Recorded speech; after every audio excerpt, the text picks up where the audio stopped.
Hey guys, Andy here. So I'll be doing in between episodes of my podcast series.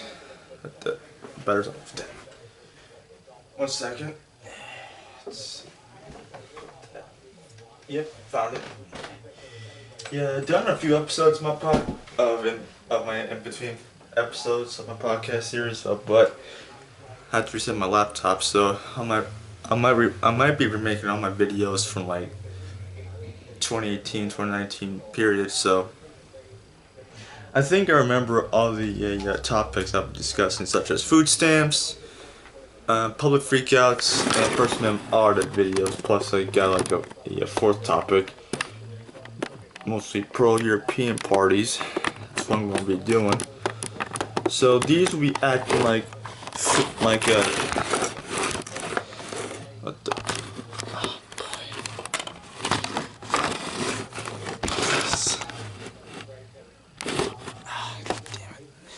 Alright, I think that's good.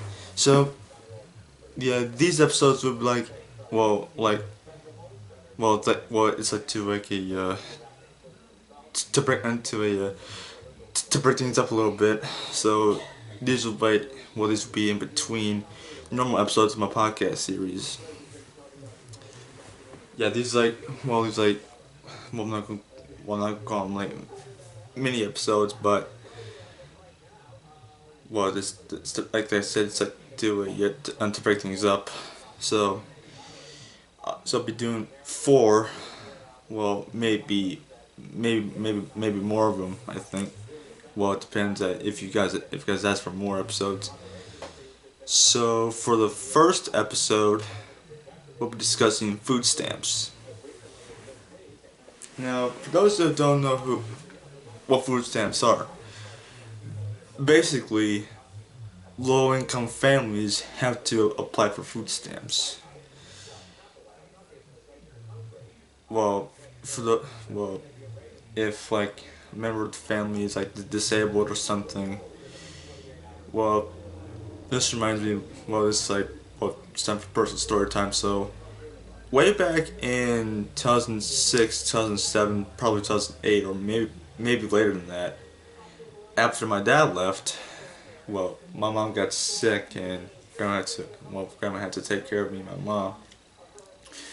So we did the right thing and go to DFACS, or Department of Family Children Services, like Department of Social Services, I think. Well, basically, well, we'll have to apply for food stamps because I can't go hungry every night, you know. When we got to that DFACS place, it was busy. Let me tell you, mostly immigrants applying for food stamps.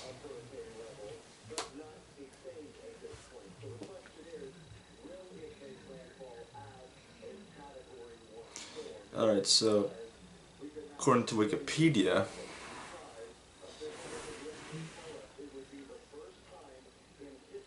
it tends to load. Here we go. Food stamps. By the way, I've made no new podcast episodes, so food stamps, or SNAP, which stands for Supplemental Nutrition Assistance Program, or SNAP, more commonly known as the Food Stamp Program, provides food purchasing assistance for low and no income people living in the U.S. It's a federal aid program administered by the United States Department of Agriculture under the Food and Nutrition Services, or the Food and Drug Administration. The benefits are distributed by each U.S. state's Division of Social Security Services, or Children and Family Services, mostly Georgia DFACS, you know. Yeah, as of 2018, SNAP benefits supplied roughly 40 million Americans. Approximately 9.2% of American households obtained SNAP benefits at some point during 2017, with approximately 16.7% of all kids living in households with SNAP benefits. Beneficiaries' costs increased because of one thing: the Great Recession. peaked in 2013, had declined to 2017 as the economy recovered. Its largest nutrition program of the 15 administered by FNS and is a key component of the social safety net for low-income families. While the amount of SNAP benefits received by a household depends on the household's size, income, and expenses, for most of its history, the program used paper-denominated stamps or coupons. Nowadays, EBT food cards or like electronic balance transfer. Passionate up because my mom used an EBT card.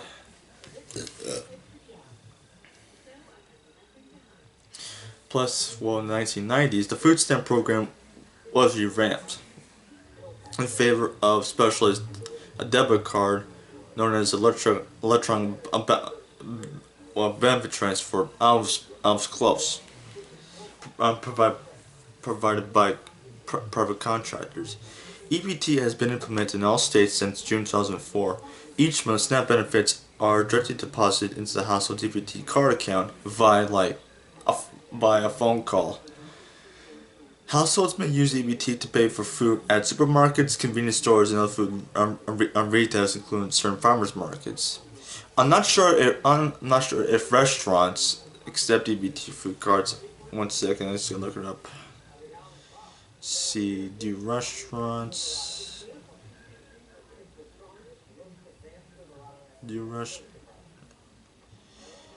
accept EBT? Alright, so as of November 28, 2011, you can't use your EBT card at restaurants to purchase hot food or food intended for immediate consumption unless your state participates in the SNAP program, restaurant meals program, that serves the elderly, disabled, and or homeless. So, yeah. Let's see, SNAP, restaurant.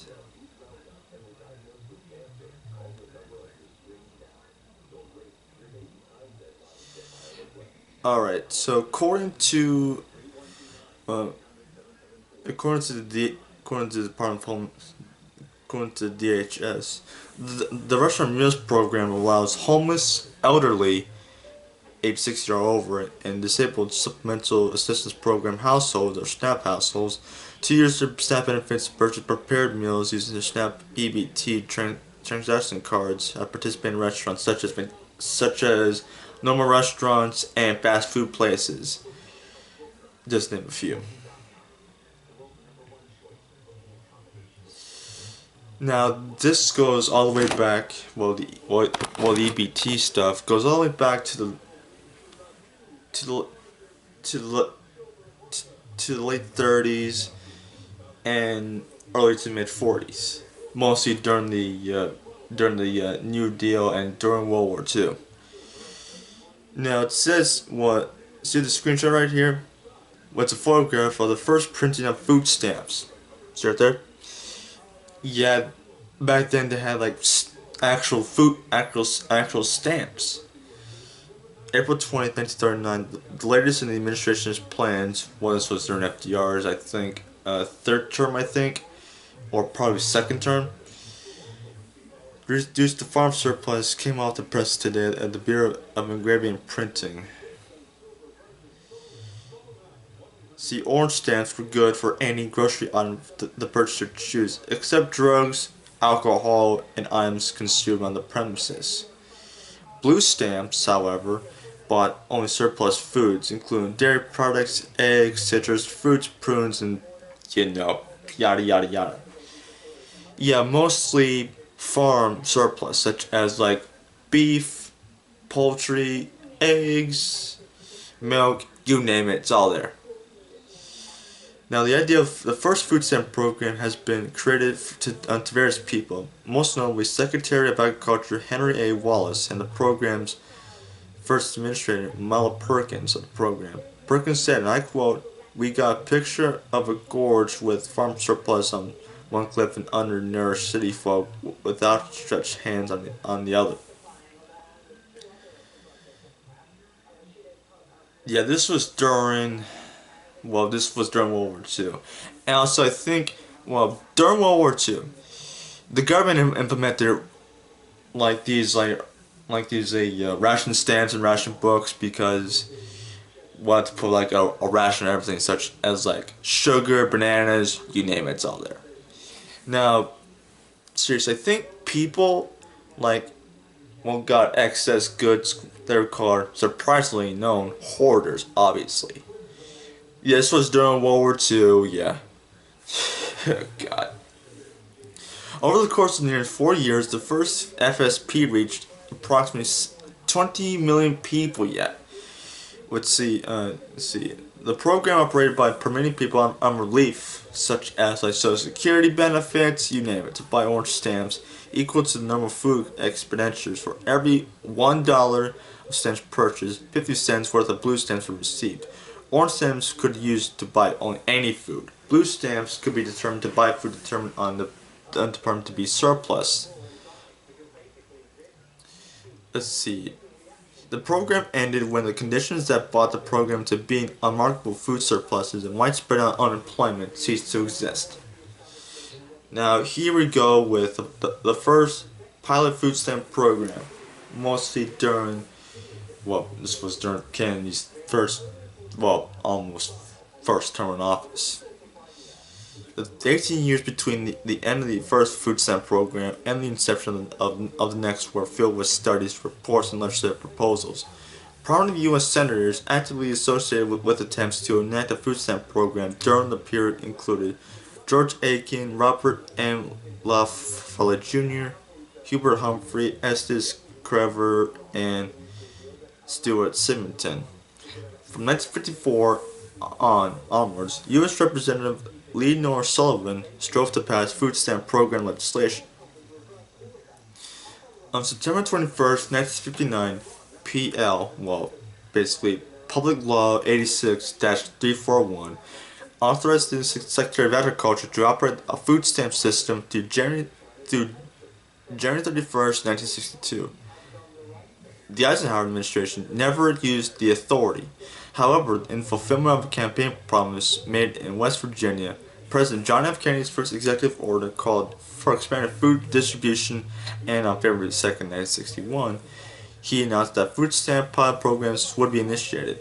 The pilot programs would retain the requirements that the food stamps will be purchased, but eliminated the concept of special stamps for surplus food in the years followed. Here we go with the Food Stamp Act of 1964, because I'm skipping like a section just for time. The Food Stamp Act of 1964 appropriated $75 million to 350,000 individuals in 40 counties and 3 cities. The measure drew overwhelming support from House Democrats. Sorry, I had to burp. The measure drew overwhelming support.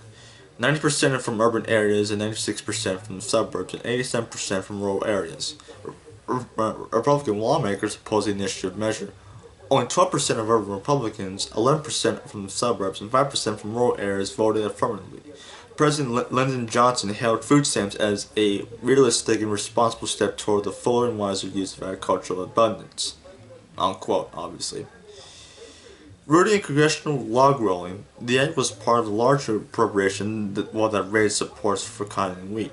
Rural lawmakers supported the program so that urban colleagues would not dismantle farm subsidies. Food stamps, along with Medicaid, Medicare, Head Start, and the Job Corps, were foremost among the growing anti-poverty programs, or the War on Poverty, enacted by Lyndon Johnson. President Johnson called for a permanent food stamp program on January 31st, 1964, as part of his War on Poverty platform, introduced at the State of the Union a few weeks earlier. Agricultural Secretary Orville Freeman submitted legislation on April 17, 1964. The bill eventually passed by Congress as House Resolution 10222, introduced by Congresswoman Sullivan. One of the members on the House Committee of Agriculture who voted against the FSP in committee was then Representative Bob Dole of Kansas, later a senator after we worked on the 1977 legislation that addressed problems with the program. Dole became a staunch supporter of it. The Food Stamp Act of 1964 was intended to strengthen the agricultural economy and provide improved levels of nutrition among low-income households. However, the program purpose was to bring the pilot FSP under congressional control and to enact regulations into law. The provisions were, almost to name a few of them, the stated plan of operation, requirement and development of eligibility standards by the states, the eligibility to purchase with food stamps of all items for human consumption, except alcoholic beverages and imported foods. The House version would have prohibited the purchase of soft drinks, luxury foods, and luxury frozen foods, i.e., like drinks, frozen dinners, TV dinners, you name it, it's all there.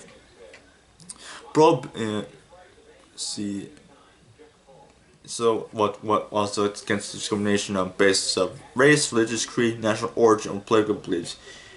I don't care if you're Democrat, Republican, or any race for that matter. Yeah, if you're eligible to like get food stamps, you get the food stamps. It doesn't depend on your race or whatever. And appropriations for the first year limited to $75 million for the second year, to $100 million, and for the third year to $200 million. Alright, now program expansion, participation, milestones in the 60s or 1970s.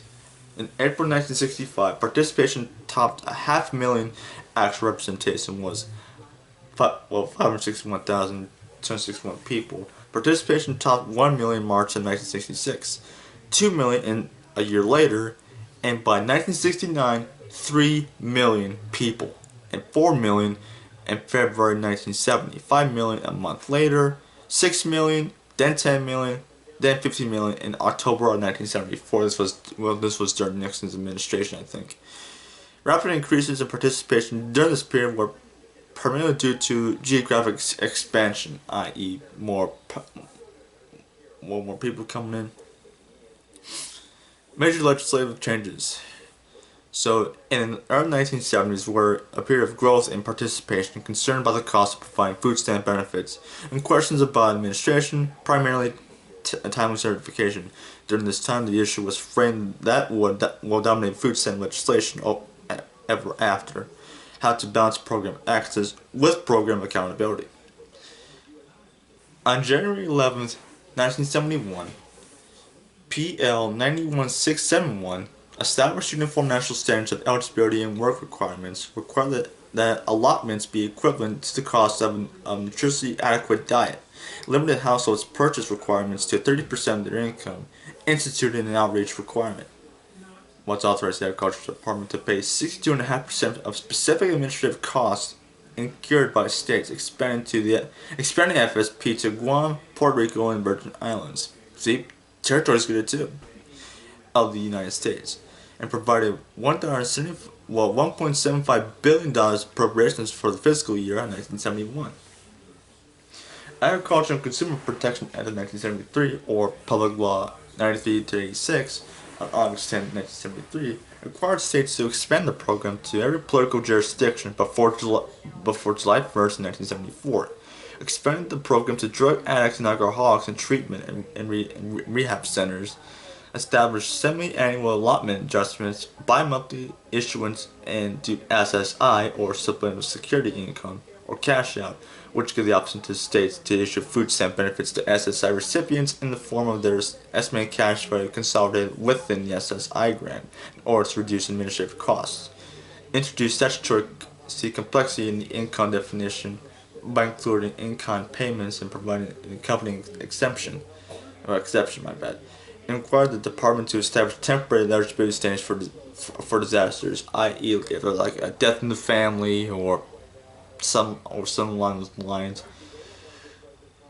Public Law 93-347 on July 12, 1974, authorized the department to pay half of all states' costs for administering the program, and established the requirement for efficient and effective administration by the states. Here you go with this is going to be nationwide. In accordance with Public Law 9386, the FSP began operating nationwide on July 1st of 1974. The program was not fully implemented in Puerto Rico until November of that year. Participation for July 1974 was almost 14 million. Now, eligible access for SSI beneficiaries. Once a person is a beneficiary of supplemental security income, they may be automatically eligible for food stamps depending on their state's laws. How much money in food stamps they receive also varies by the state. The SSI was created in 1974, so thanks for that one. Now here we go with 1977, the time where Jimmy Carter was president.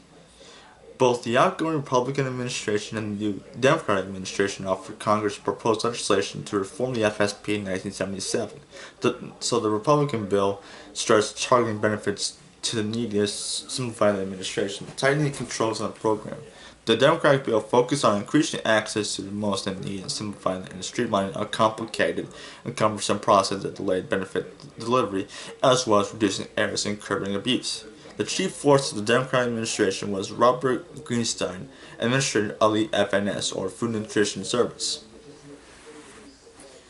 In Congress, major players such as Jacob Javits, Hubert Humphrey, and Bob Dole amid all the themes of the one that became the running cry for FSP was EPR, eliminate the purchase requirement, because of the barrier to participation the purchase requirement represented. The bill that became law, S-275, did eliminate the purchase requirement, and also eliminated categorical eligibility, established 10 categories and excluded income, reduced the number of deductions, raised the general resource limit to $1,750 at the time, establishing the FMV, fair market value test for evaluating vehicles and resources, penalized households who heads who voluntarily quit jobs, restricted eligibility for students and aliens or legal aliens, replaced stored due bills with cash change up to 99 cents, established ground rules for Indian tribal organization administration of the FSP on reservations, and introduced demonstration project authority. In addition, EPR, the Food Stamp Act, included using mail, phone, or home business for certification, requirements for outreach, while bilingual personnel materials, 30-day processing standard inception of this concept of expedited service, SSI joint processing coordination to aid families with dependent children, or AFDC, the Ministry Cash Welfare Program, a requirement for states to develop a disaster plan, yada yada yada. And here we go with cutbacks of the 1980s. The large and expensive FSP proved to be a favorite subject of close scrutiny from both the executive branch and Congress in the early 80s.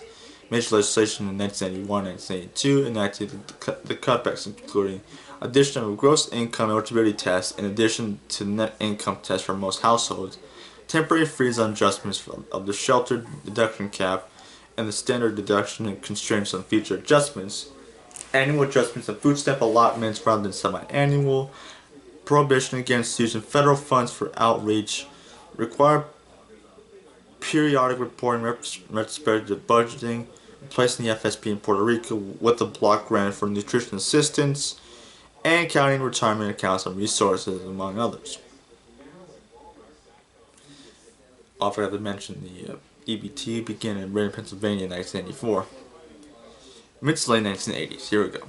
Recognition for severe domestic hunger problem in the latter half of the 80s led to incremental expansions of the FSP in 1985 and 1987 respectively, such as elimination of sales tax on food stamp purchases, reinstitution of category eligibility, increased resource limit for most households to $2,000, eligibility for the homeless, and expanded nutrition education, the Hunger Prevention Act of 1988, and Mickey Leland Memorial Domestic Hunger Relief Act of 1990 foretold the improvements that would be coming.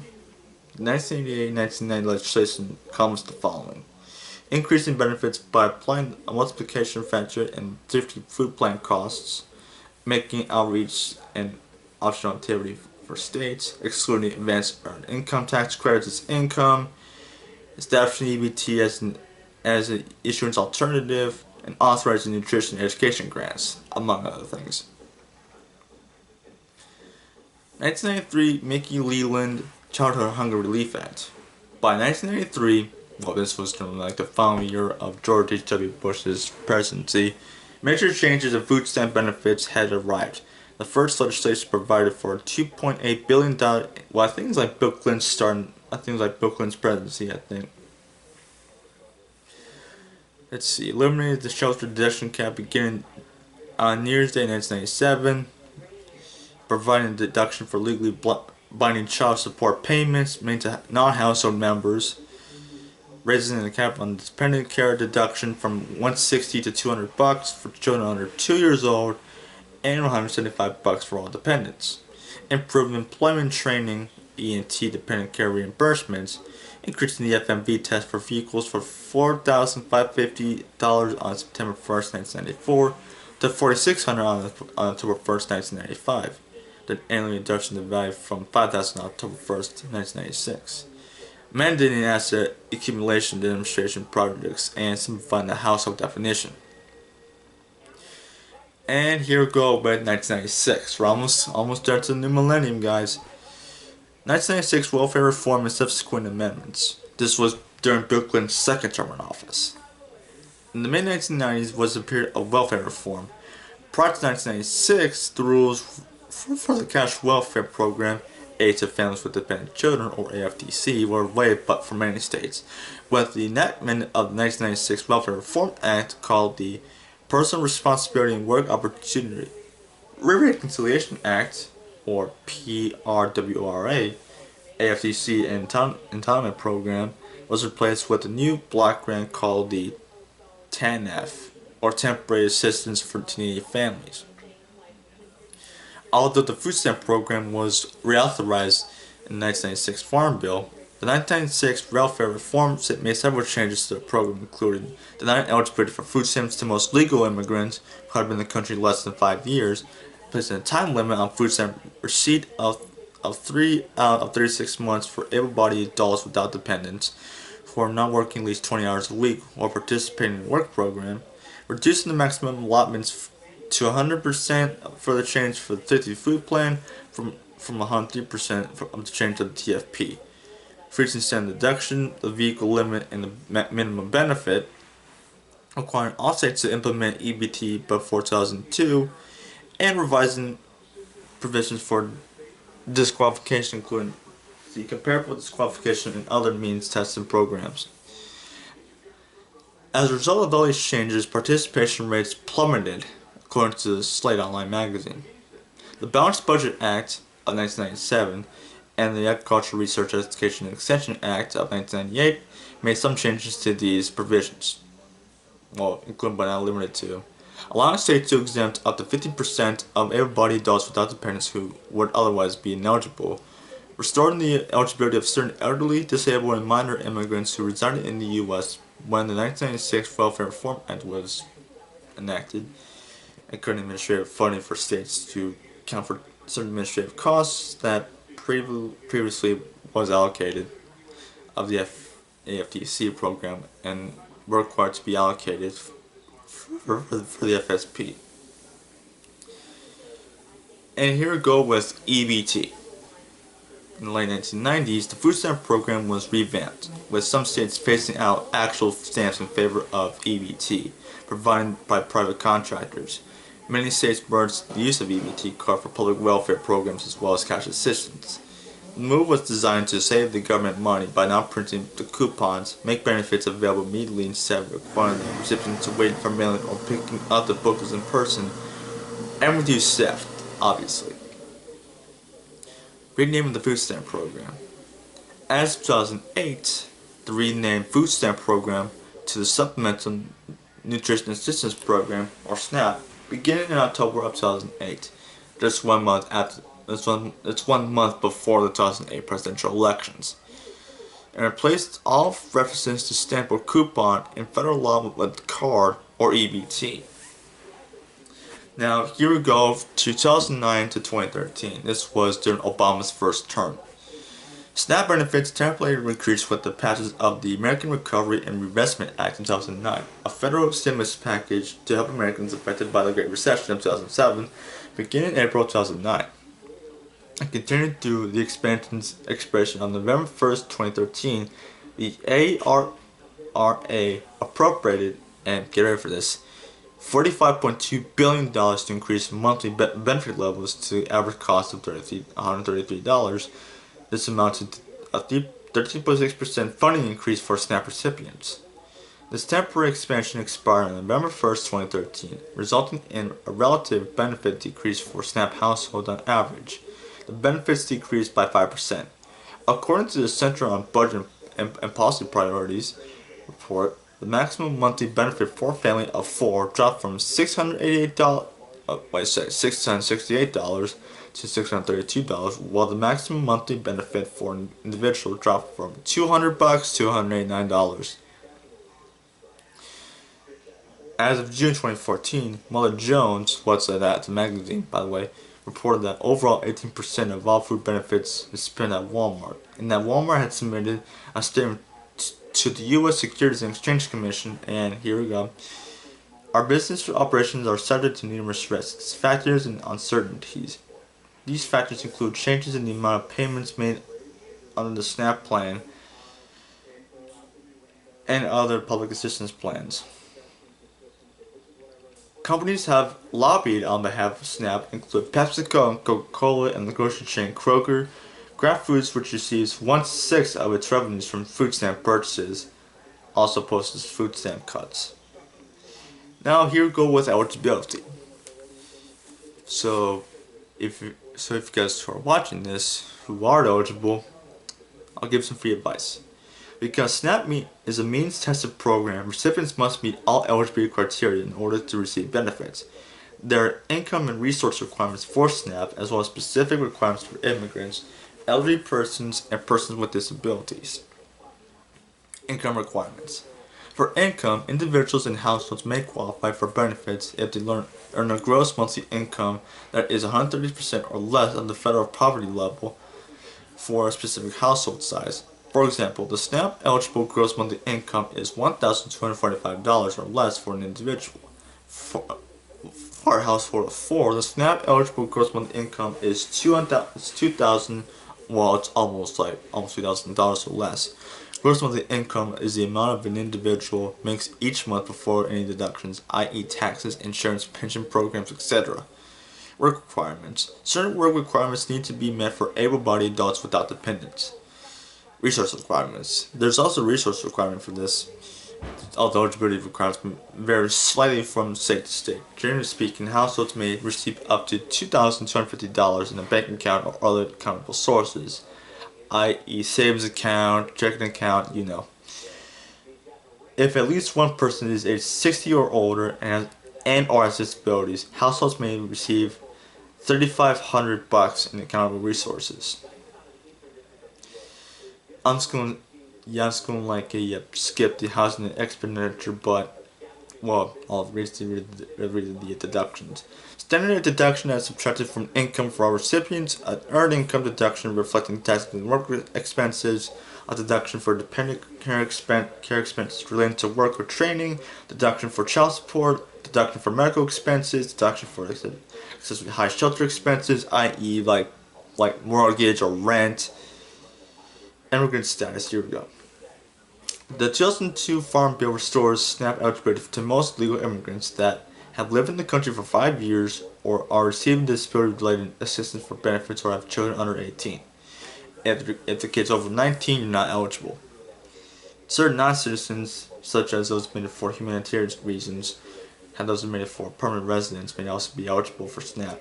Eligible household members can get SNAP benefits even if they're members of the household that are not eligible.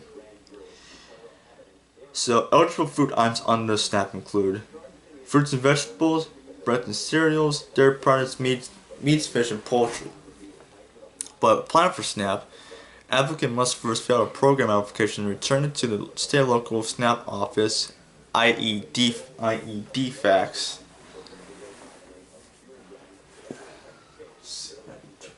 Turn this off.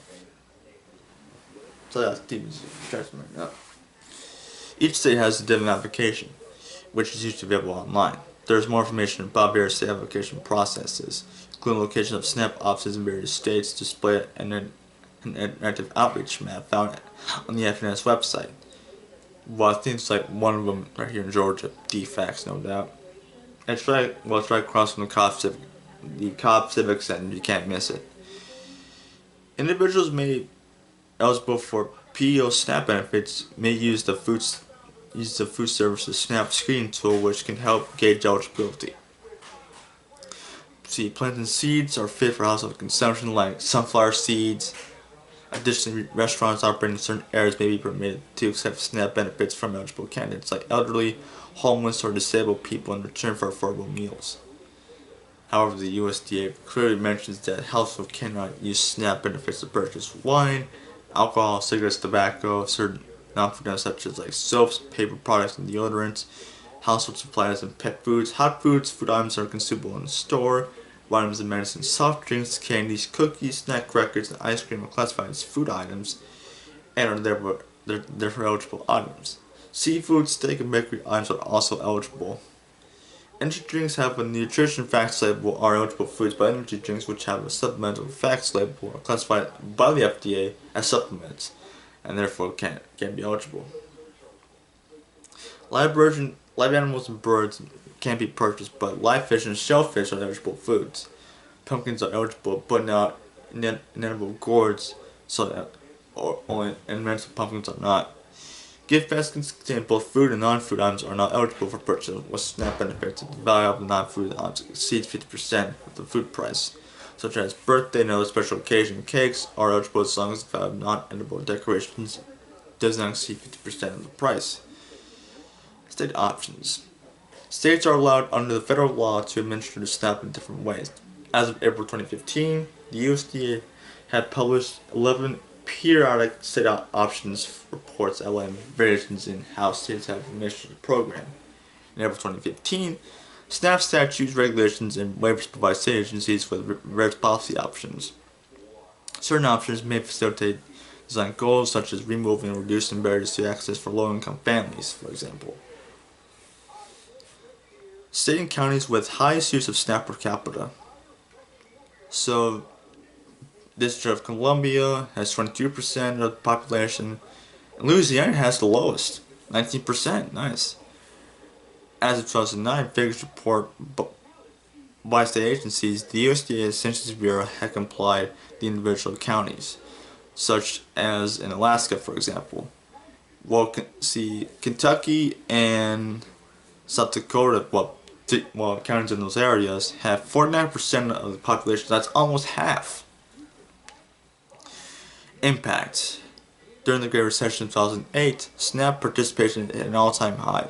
Arguing in support for SNAP, the Food Research and Action Center argued putting more resources quickly into the hands of the people was likely to turn out and spend it can both boost the economy and cushion the hardships on vulnerable people who face constant struggle against hunger. What the Christ alive. C. Here you go. Researchers have found that every dollar that's spent from SNAP results in $1.73 of economic activity.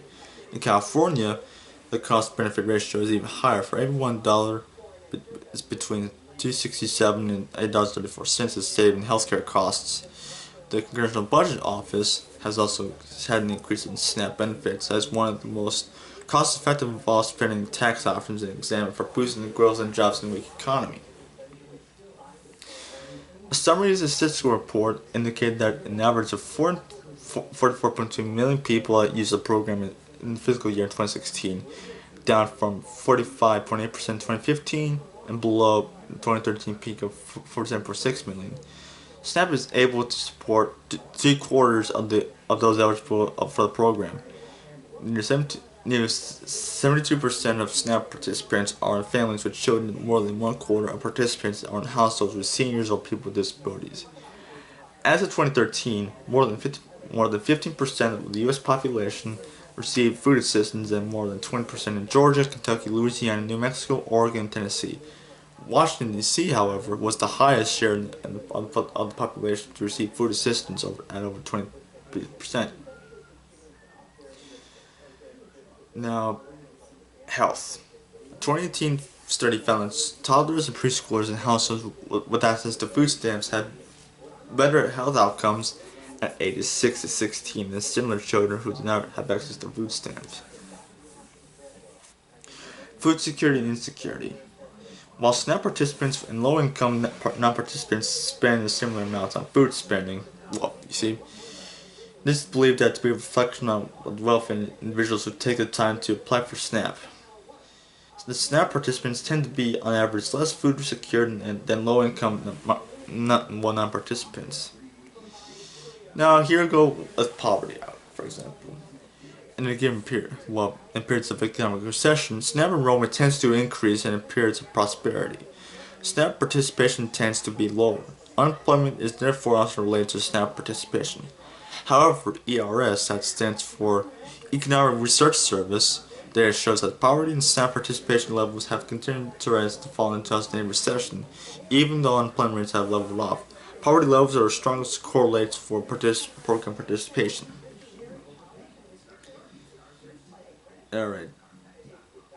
I'm just gonna skip a lot. Fraud and abuse. In March 2012, the USDA published its fifth report in a series of periodic analysis to estimate the extent of trafficking in SNAP, that is, selling or as converting SNAP benefits for cash payouts.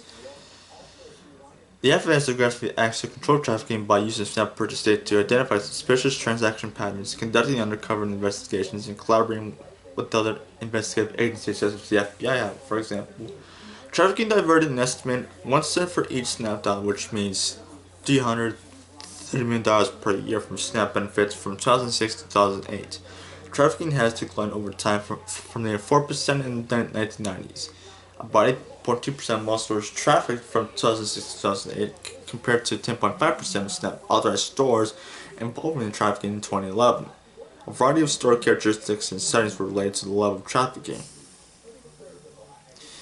Further improvements for SNAP trafficking estimates will require new resources to assess the prevalence of trafficking among a random sample of stores.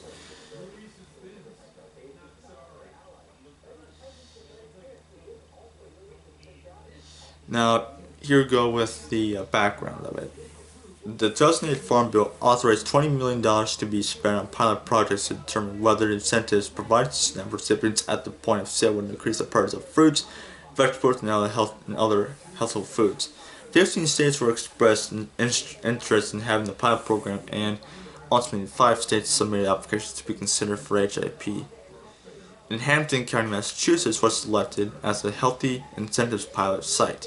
HIP designed to take place from August 2010 to April 2013, with the actual operation phase of the pilot program scheduled to last 15 months, from November 2011 to January 2013. HIP offers select SNAP recipients a 30% subsidy on produce, which is credited to the participant's EBT card for 15 months.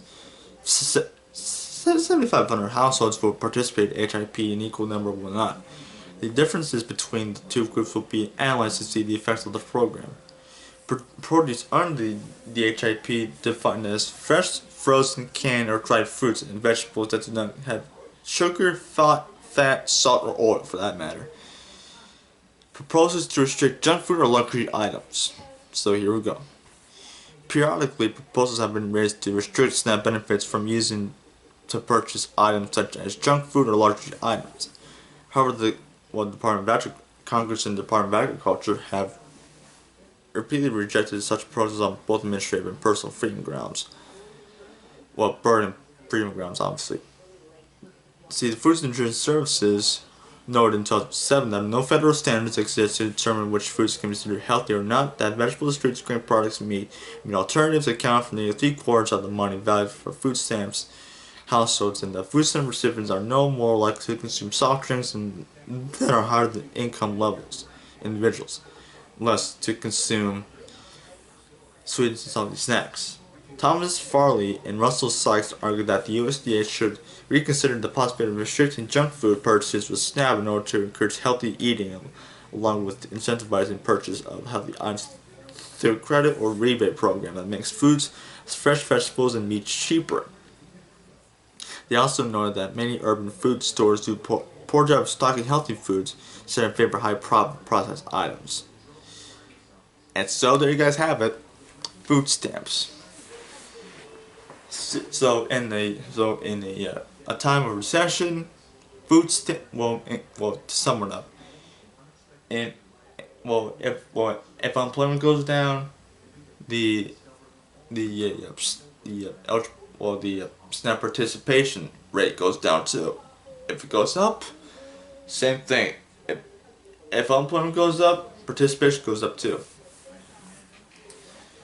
So join me next time where I discuss First Amendment audits / rel fanning. See you later, dudes. Peace out.